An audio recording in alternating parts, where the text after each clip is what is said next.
Namaskar, my name is Pankaj Saran and I welcome you to another episode of NatStrat Conversations. We bring you conversations on geopolitics, technology, national security. Thank you for joining us once again. Today, I have a very special guest with me and I am very grateful for his time. Dr. Faizan Mustafa is one of India's most renowned legal scholars and luminaries who has spent almost his entire life devoted to studying law and not only studying law but teaching law.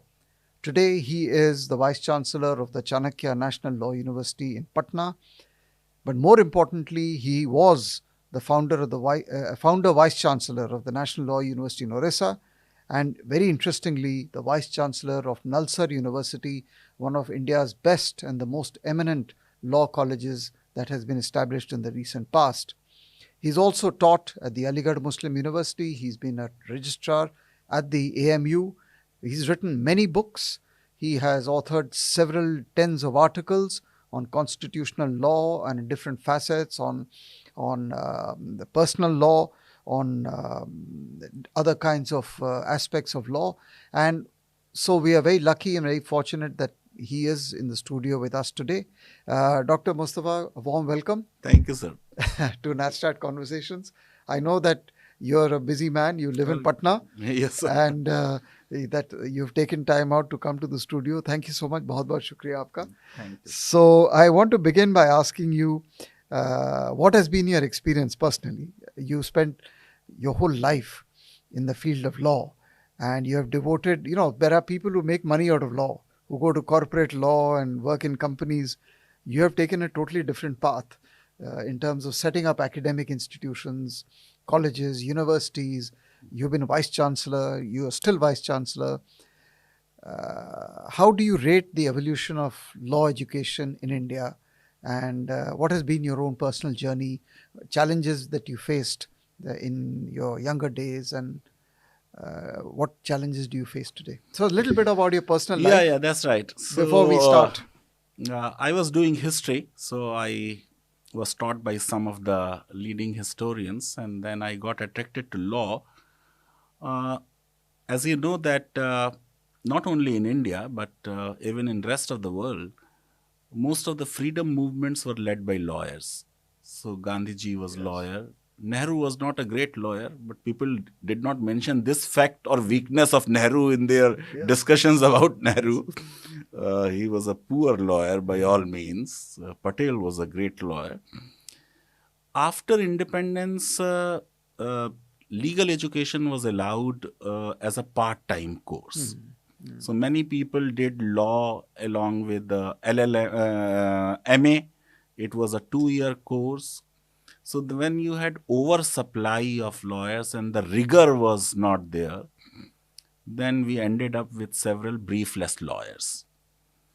Then Justice Hidayatullah as Vice President and Bar Council of India, they took initiative and they established a full-fledged law university in Bangalore in 1988. Now this was a unique experiment. In no other country in the world we have a full-fledged law university. And the experiment under Professor Madhav Menon, who was my senior in Aligarh, he also studied in Aligarh, was such a success that now most states have national law universities. Some states have more than one. UP is having 2 national law universities. Madhya Pradesh is having 2. Maharashtra is having 3. One in Aurangabad, one in Nagpur, one in Mumbai. So legal education, because of these national law universities, and by the time these graduates came to market, it was 1993. So the liberalization of economy had started. New job openings were available. Correct. So they started doing well. So it has evolved that we were good in legal education, then we did not do that well. But even when I was a student, when we did not have national law universities, well, the quality of students in law was not good. The quality of teachers was really very great. My teacher, Professor Rekhi in Aligarh, who subsequently founded National Law University in Bhopal, was a great teacher. My teacher Zakaria Saab was a great criminal law teacher. And then in Delhi, you had P.K. Tripathi and Professor Upinder Bakshi. Yes. And He then was Vice similar, Chancellor. he was also Vice Chancellor. He advised Nelson Mandela also. So we need new kinds of reforms now in legal education, because what is really happening that many of these national law universities somehow have been hijacked by the corporates. So our products, rather than strengthening bench and bar, they have gone to the corporates. Now Chanakya National Law University is a unique experiment. One, it represents the diversity of the society. Uh, uh, it is more diverse than any other national law university. It has produced more judges than any national law university, because in Bihar still people write civil services Yes. and judicial services exams.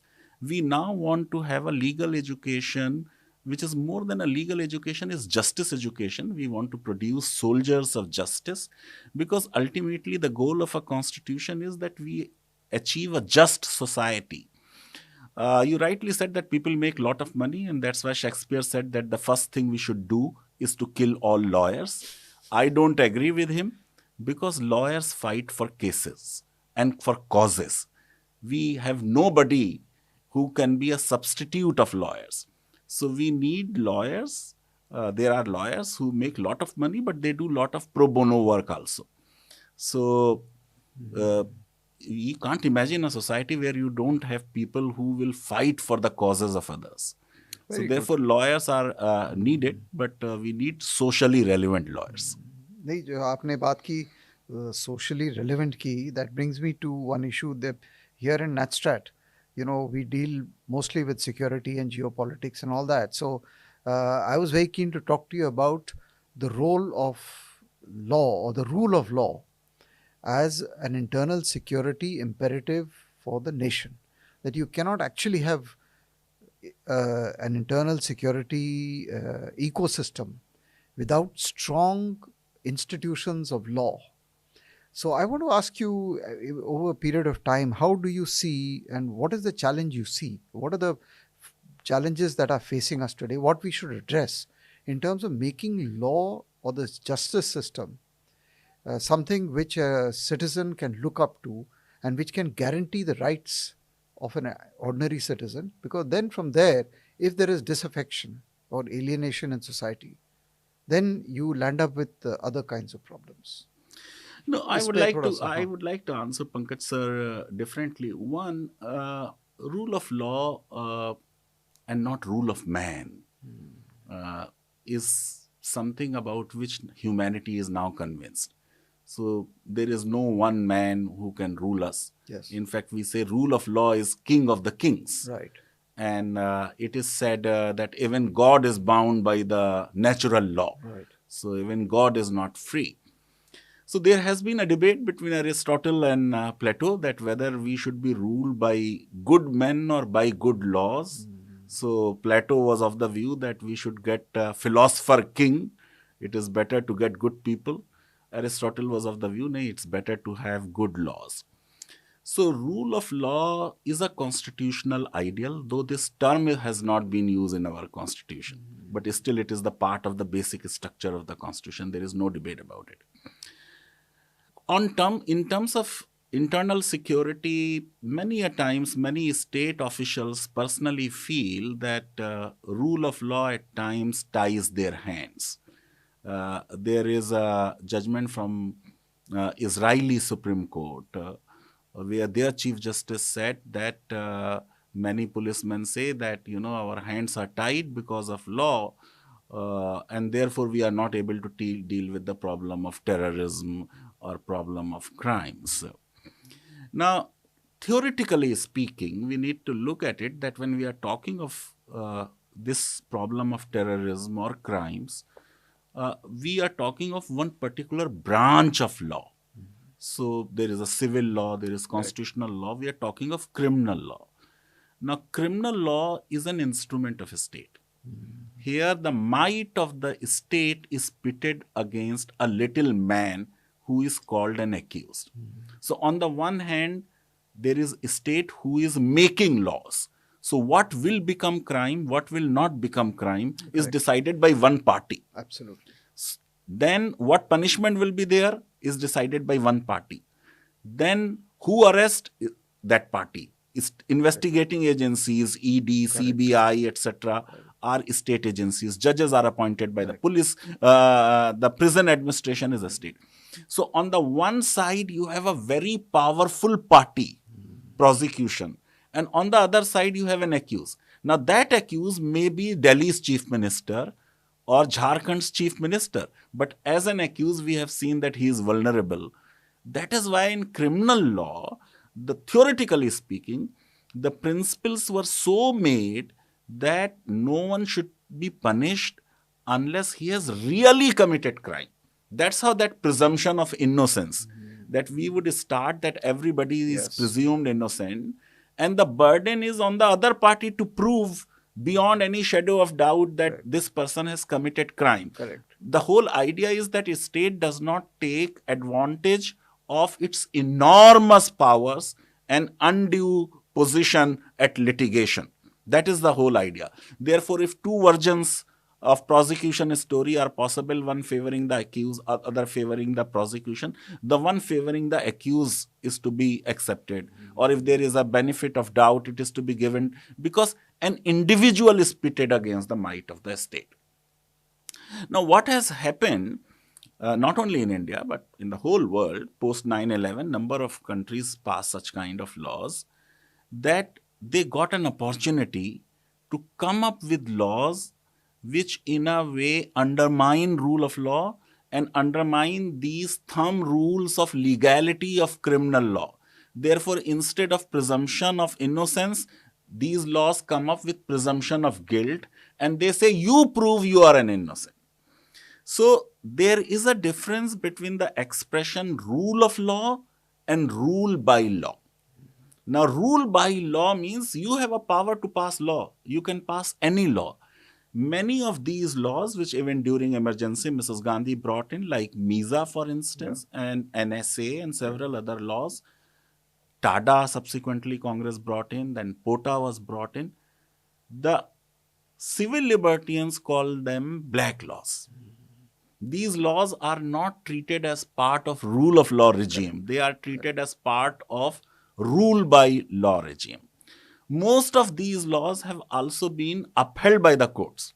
So Indian courts have been helping the establishment and the state if there is a threat to the security of the nation, even though ideally they would not have approved of that kind of law, but in the name of national security, they have upheld it. Take the example of sedition.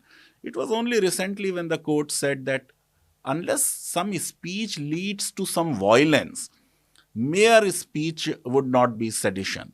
And that's why word sedition is not there in the new Bharatiya Nyaya Yes. Sanhita, Yes. but a more wider kind of similar offense is very much there. The question is whether these laws, which in a way, rather than being tilted in favor of that little man accused, are heavily tilted in favor of the prosecution. For instance, under UPA, bail is not easy to get. Many of these politicians are not able to get bails. Many of the activists, even student activists, were not able to get the bail. The courts upheld even those conditions. It is only recently that the court said that even in these cases, bail can be granted.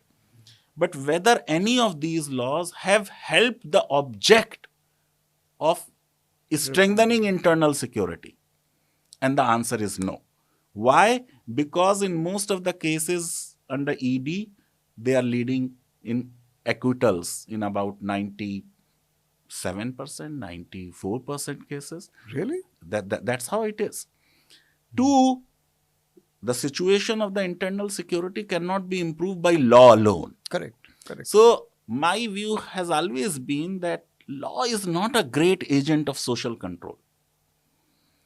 You can't be solving problem of internal security by coming up with very repressive, stringent, strong laws. You have to do something else to improve the internal security. So let me just ask you, you mentioned the new laws.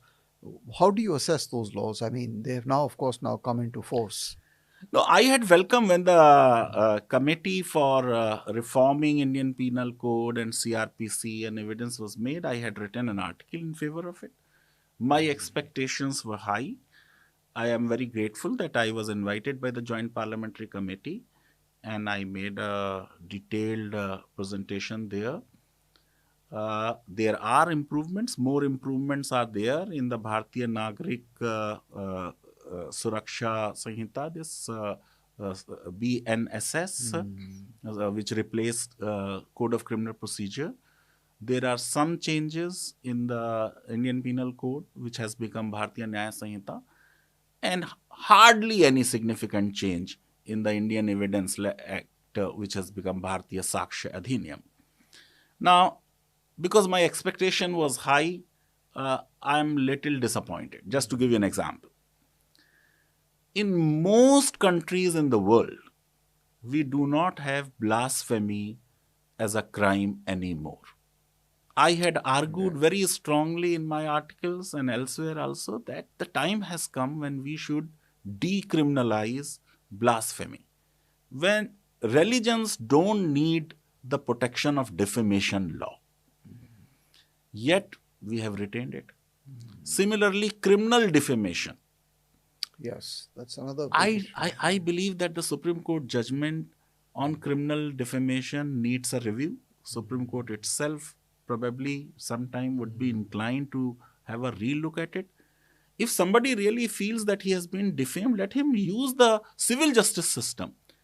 What has really happened that there is a kind of a death of a civil justice system which people believe does not exist. This is wrong. Criminal justice system is an exception. It is to be rarely used. We are overusing our criminal justice system. Then there were problems within our Indian Penal Code on number of issues. For instance, the difference between murder, which is culpable homicide amounting to murder, culpable homicide not amounting, about which the drafters of penal code had said it is the weakest part of the code. We did not improve it. Then merely just because we say that the offenses against women will now come first, we can't be saying that that means that we are attaching more importance to offenses. Whether it is the last section of a code or it is the first section of the code, it really makes no difference. So there could have been more radical changes. There could have been more to come out of what the Honorable Prime Minister has rightly said from the colonial mindset and made our laws, I had written it in my articles, compatible with the constitutional vision. And along with these three laws, I very strongly feel that the Police Act should have also been drastically amended. So now that you have taken the discussion to the constitutional vision, I want to get down to another straight question with you about the vision of India as a nation. And the constitution was supposed to be a kind of a guarantor of that vision. And that vision was that India would be founded on the basis of its diversity, plurality, different cultures, languages, etc. So, as someone who's risen through and from a kind of a minority background and risen all the way up to the top, how do you see the current situation with regard to the mainstreaming and integration of all sections of Indian society? And particularly, we were discussing outside the mood among, let's say, your students or Muslim youth in India. How do you assess their sentiment today, and what more should we do to promote integration and to ensure that we do not drive youth towards radicalization and therefore extremism and terrorism? Give me a few minutes. First, what is a constitutional vision? So now, if you look at the preamble, I look at preamble differently. I say, in the first line, the identity of the nation is described. So, what is the identity? We are a sovereign, secular, socialist, democratic republic. And mind it, when word secular was not there, Yes. In 1973, then Supreme Court said in Keshavanand Bharati Yes. that it is the basic structure. Correct. So whether you have a word or you don't have a word, it doesn't make a difference. I just told you that rule of law is not there, but it is a part of basic structure. Federalism is not there, but it is a part of basic structure. And that's a number of times when petitions were moved in the Supreme Court for the deletion of words secular and socialist, the court said not needed. We are a secular nation, we are a socialist nation. Our socialism is different, our secularism is also different. Correct. So identity of nation is first. Then it tells us what are the entitlements of citizens. So it said justice, social, economic, and political, liberty of thought, belief, faith, and worship, equality of status and opportunity. These are entitlements. And then it says that there is a goal which we need to achieve. There is a constitutional goal, and there is only one goal, and that will answer your question completely. It says, if you give these entitlements, justice, social, economic, and political, equality of status and opportunity, liberty of thought, belief, faith, and worship, then you will achieve and you assure the dignity of individual. Then you will achieve the constitutional goal of fraternity. The goal of a constitution is only one: fraternity, the brotherhood and sisterhood, bandhutva, bhaichara ho. That is a goal. And that goal can be achieved if you give these entitlements and you assure the dignity of individual. Honorable Prime Minister has repeatedly said diversity is India's strength. Yeah. Now, if it is our strength and we believe in heterogeneity, then you need to look that the Constitution manages diversity. It has provided a scheme of management of diversity. It is in furtherance of that scheme of management of diversity that what we have done, since you are from foreign services, our neighbors have failed in doing. We have presented a perfect model of diversity management of our constitution. We have said, well, in terms of democracy, of course, the majority will have the right to decide who will rule the country.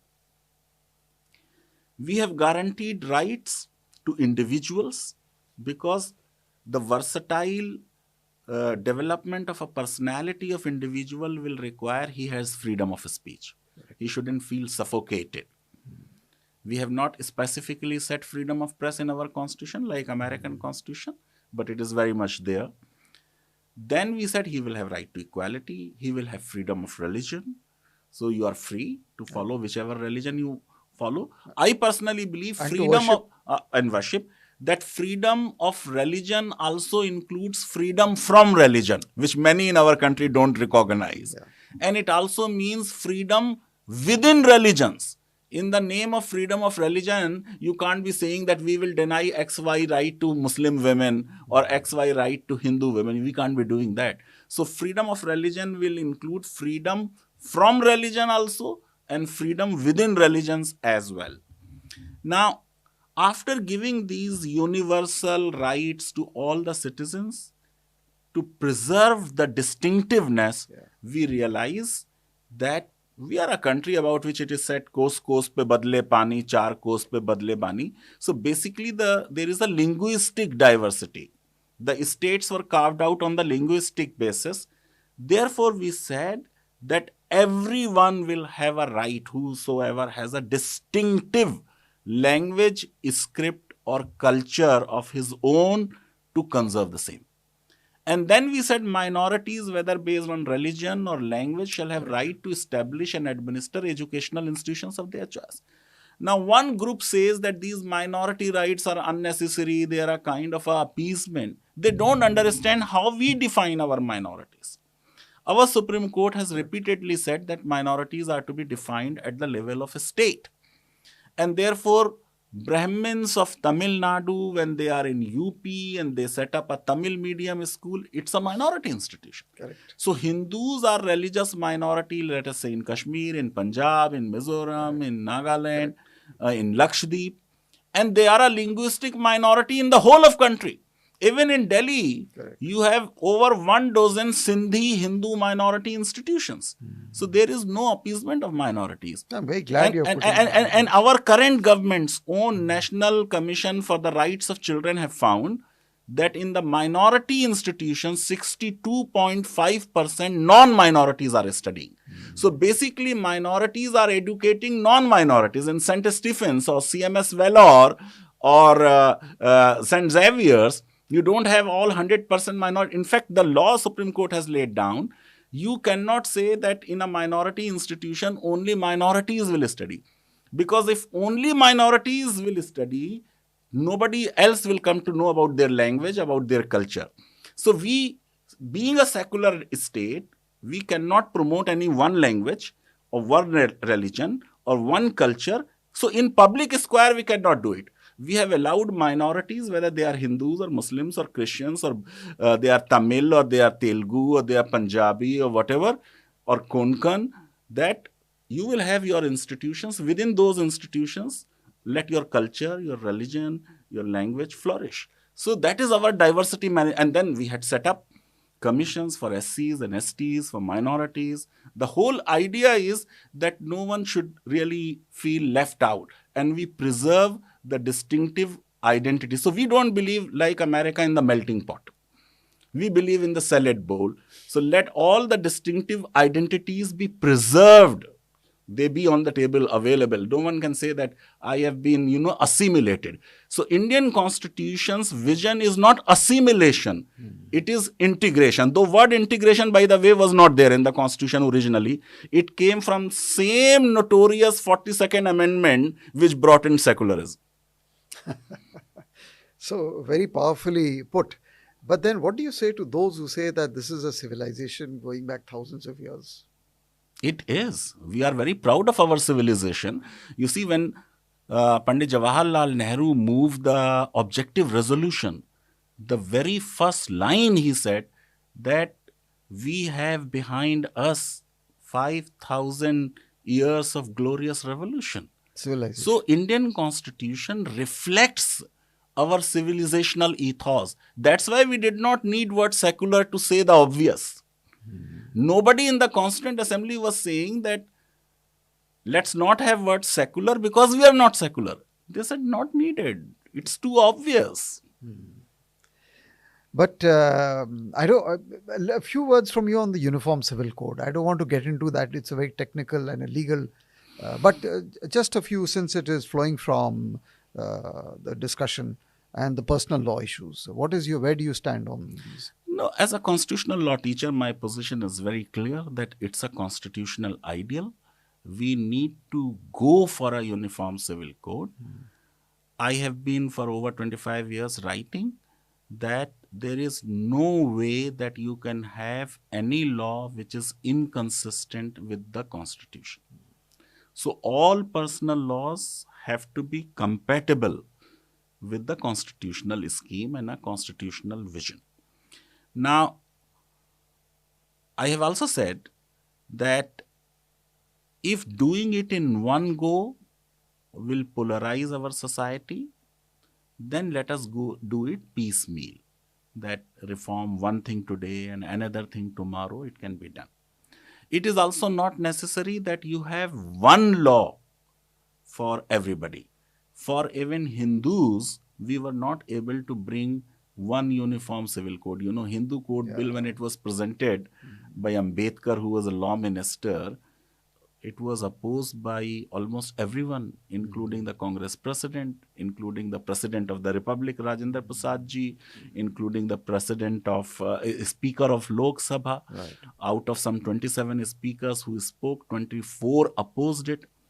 They said Ambedkar is taking a revenge from the upper caste Hindus, and therefore Ambedkar had to resign.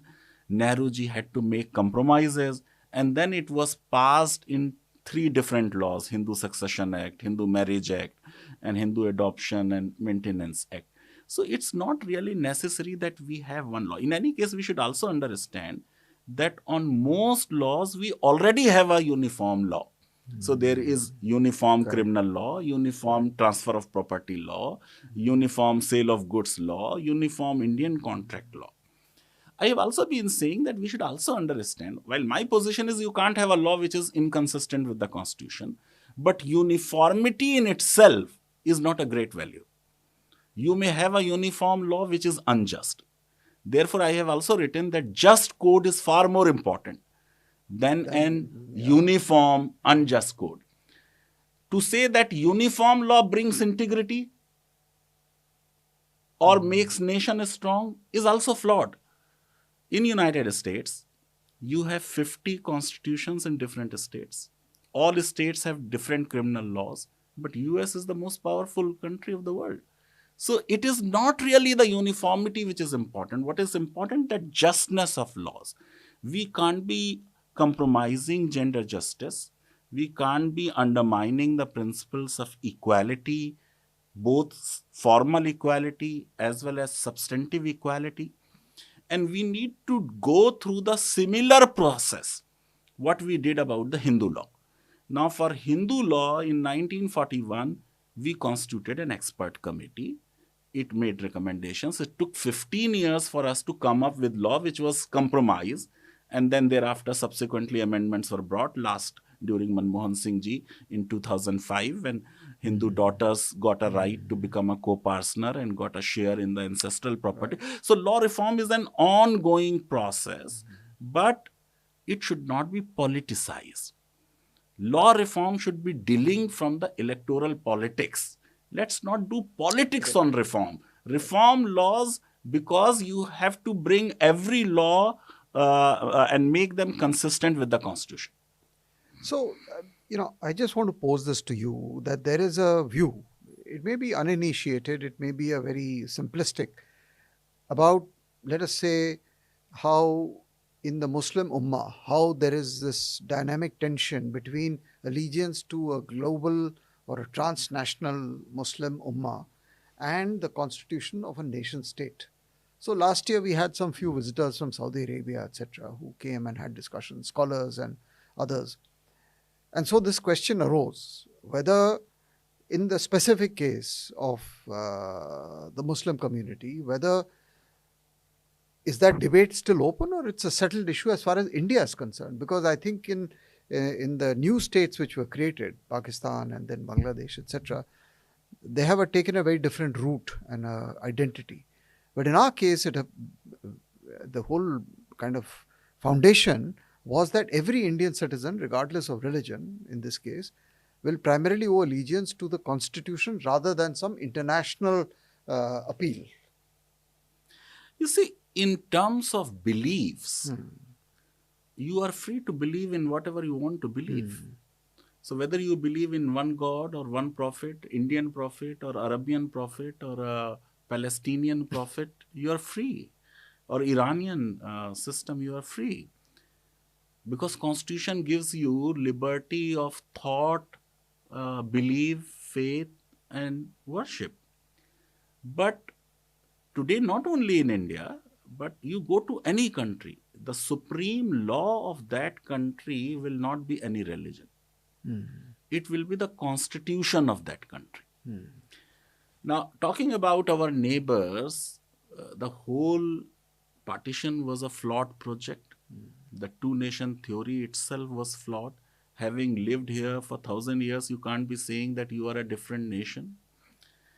And then initially, it was not supposed to be an Islamic state. It is only after Jinnah's death that it became an Islam. But that also was recognized in the constitution. Their constitution said so. And in Bangladesh, if you look at their original constitution, they did not say it is an Islamic state. They said that these are 4 principles of which democracy was there and secularism was there. And when General Irshad removed that word secular, their court struck down that constitutional amendment and restored the original constitution. So I believe that there is nothing this global kind of thing to which anyone can have an allegiance, so to say. If somebody is a Hindu in United States and he believes in Lord Ram or Lord Krishna or Hanumanji or Durga Ma, that doesn't mean that he is having some extraterritorial allegiance, because it is a system of belief in some divine entity or some messengers of God. That is permitted under the American Constitution and also under the Indian Constitution. But other than that, there is a supremacy of a constitution. You are entitled to follow your religion only as much as constitution allows. It is the magnanimity and liberality of my constitution that it has said, okay, I give you autonomy in matters of religion. And now that autonomy is subject to public order, health, morality, and other fundamental rights. If your freedom of religion comes in conflict with right to equality, it has to make way for right to equality or make way for freedom of speech and expression. And then we have entitled the state to come up with social and economic reforms which are required for the society, and that is their entitlement. So they may say untouchability is abolished, or they said that triple divorce is not going to be allowed, because that is a power which we have given. In fact, you would be surprised that of all the fundamental rights which framers of Indian Constitution have incorporated in the Constitution, the most restricted one is freedom of religion. There is no fundamental right which has been subordinated to another fundamental right except freedom of religion. Freedom of religion has been made subservient and subordinated to all other fundamental rights.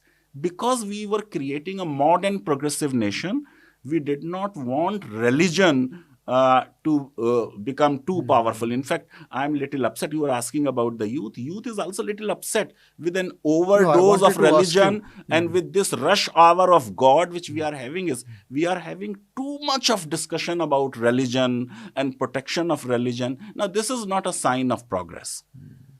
But so on that, exactly on that point, on radicalization, I mean, it is a real problem, not just in India, but throughout the world, whether you look at Europe, America, and most importantly in the Gulf, in West Asia. I mean, all the countries there, their biggest fear.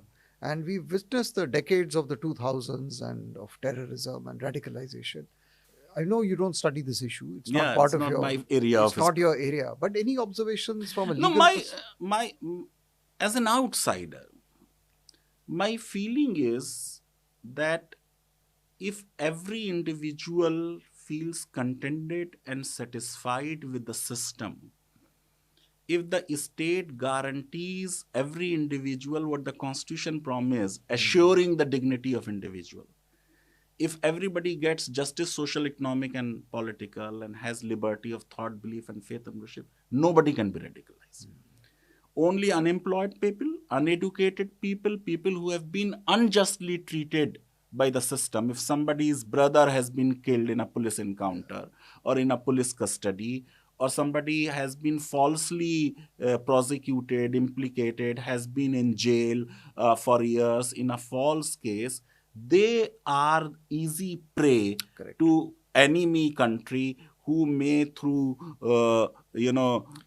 use of very conservative religious ideas or use of money can radicalize people. So if we want that there should be no one in our country who is to be radicalized, we must assure dignity of individual, we must give proper modern liberal education, and I'm sure that we can overcome this problem. In any case, if you look at Indian Muslims compared to Muslims elsewhere, they are really least radicalized. If you look at the number. So because Indian Muslims have huge faith, not only in the Indian state, but in the majority community, because the majority community has been standing up for their rights. If you look at any issue about Muslims, there will be fewer Muslim voices which will advocate a Muslim cause, and you will have a massive, overwhelming Hindu majority voices of Hindu liberals and moderates who will stand up. You see, that is why if you look at some of the statements made by the current leadership, they blame the Congress for the partition of the country. And they say that this idea of a two-nation theory was flawed in all ways and all senses. But the other problem, of course, what we deal with, not you, is the use or the export of a certain brand of Islam or radical ideology into the country from adversaries who are trying to play upon the fault lines which exist in India. I mean, it's not a secret. So they're trying to increase the fault lines, the gaps, and then prey upon them, and that, of course, is a constant threat. So, No, they may, but they won't succeed if hmm, all our citizens feel fully empowered, fully hmm, entitled, not discriminated, not humiliated. Some of the politicians at times hmm, mm, talk of hate, hmm, talk of othering. We have hmm, to avoid yeah, that, yeah, because by doing that you make the task of external agencies who want to radicalize people here much easier. correct, correct.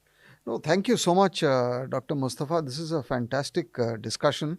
But I had many more questions to ask you, but we are running out of time. I just wanted to last question the judiciary, the state of the Indian judiciary. I mean, access to justice by the bottom of the ladder, the lowest rung, is an issue, right? I mean, it's something which is agitating everyone.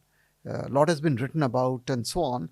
So, is there any hope of improvement, of redressal, or because unless you do not have a justice system which delivers justice fast and impartially, it will affect every other aspect of your life. And with Correct, this, we can. correct. No, one, I would say that Indian judiciary's track record has been quite impressive.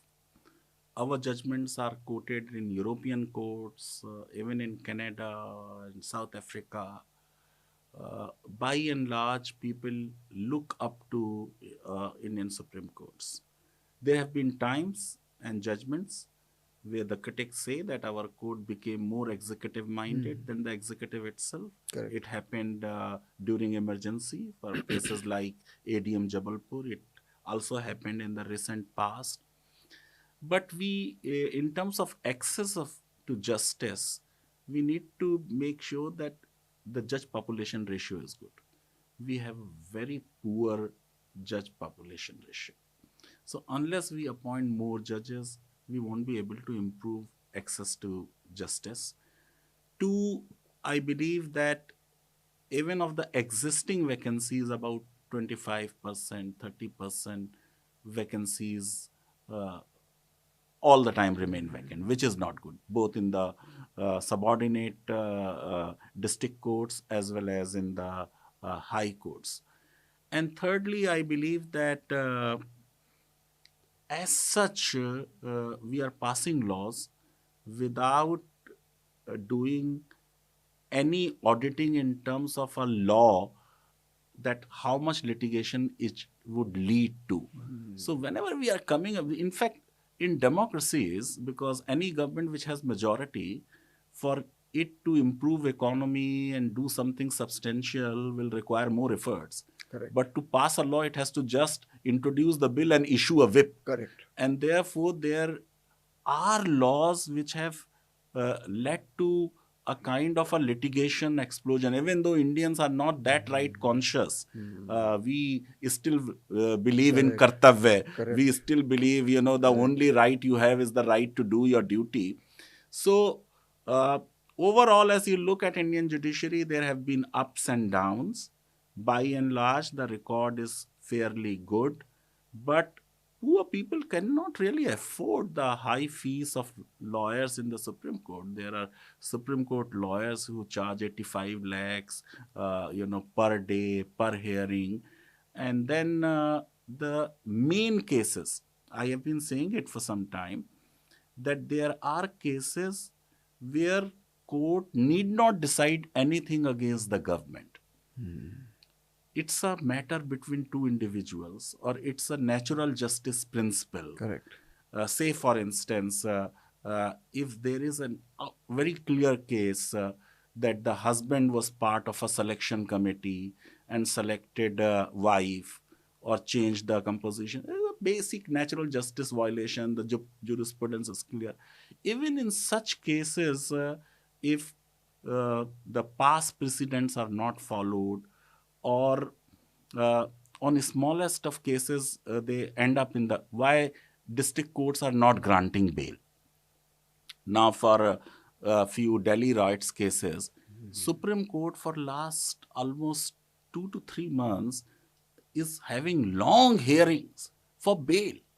Had the lower courts done their job, the matter would not have reached the court. So I believe we need more judges. We need simplification of our laws also. The Honorable Prime Minister had number of times has said that laws be drafted in plain language. That's right. And we have to massively encourage arbitration and mediation. Now, what is really happening? That we are emphasizing arbitration, but only the corporates are doing arbitration. And how do they do arbitration? That law of Singapore will apply, law of Frankfurt will apply, law of London will apply, and the venue will be Singapore, London, Frankfurt, and judges in arbitration, as you know, the arbitrators are picked up by the parties. So for the rich and corporates, we are saying you pick up the venue, pick up the judges, and pick up the law. And for the poor people, even this is one of the perspective on Uniform Civil Code, we are saying that you will not get even divorce unless you get it judicially done. I think we should not overburden our courts with more and more cases. I'm a very strong believer that most of the matrimonial matters should be settled outside the judicial system by the parties appointed arbitrators or mediators. Now the government has passed a mediation law. I'm sure it will have some positive effect in improving access to justice. Well, that was fantastic. I think a crash course in law and very conceptual and very fundamental issues which affect the country more than what a common man would realize. I think some of the issues you've raised and the insights you've given are extremely useful, powerful. Thank you so much. Pleasure was Mustafa entirely Saab, mine. for coming all the way and spending your time, and wish you all success and all power to your elbow as you continue on this fantastic journey of teaching generations of Indians on law, looking at law reform, and all these other bigger issues of constitutional law and so on. Thank you very much. Thank you very much. Thank you. Dear listeners, thank you very much for joining us in this conversation. It was a different conversation from the kind we have brought to you earlier, but what Dr. Mustafa has brought out before us is the complexity of law, how important law is for the governance of the nation and therefore for the security of the nation. Please do continue joining us in our future episodes. Till then, goodbye and namaskar.